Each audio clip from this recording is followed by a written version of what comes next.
আসসালামু আলাইকুম। চলেন আগে একটু ভিডিও দেখি, পরে কিছু কথা বলি। ভাষায় আছে Met nage velgen tussen de poel, den vuurschepen behal potse. Als ze liebotse kraven, juste poaju, totle শস্ক জুতো দুয়ে নাহে।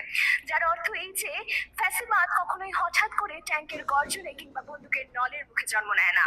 ফ্যাসিবাদের জন্ম হয় সংবাদের শিরোনামে, ক্যামেরার ফ্রেমে আর নিয়ন্ত্রিত শব্দ চয়নে।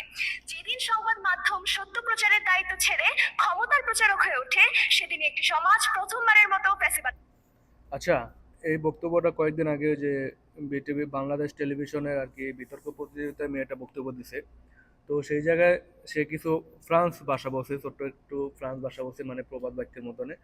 তো সেটা সঠিক হয়েছে কিনা ভুল হয়েছে কিনা সেটা আমরা জানি না, কিন্তু আমাদের কিছু প্রবাসী ভাই যারা ফ্রান্সে থাকে তারা মানে নিজেদেরকে খুব ভাষাবিদ মনে করে, ফ্রান্সের ভাষাবিদ বা ভাষা পণ্ডিত। তারা এটা নিয়ে খুব ট্রল করতেছে। আসলে হয়তো বা ভুল হইতেই পারে, সে তো সে তো আর ফ্রান্সের নাগরিক বা না, বা সে ফ্রান্সে জন্মগ্রহণ করে না, সে হয়তো ছোট্ট একটা ক্লিপ শিখছে, এখানেও হয়তো বা কিছু ভুল হইতে পারে, ঠিক আছে। কিন্তু এখন এটা নিয়ে এত সমালোচনা করার তো কিছু নাই। সে চেষ্টা করছে যতটুকু বলা, সে যে সাহস করে এটা বলছে, এটা তো তাকে ধন্যবাদ দেওয়া উচিত। আর মানে এটা নিয়ে আপনারা খুব সমালোচনা করতেছেন যে ফ্রান্সের মানে নতুন ভাষা শিখতেছি, ওই সেই কত কিছু।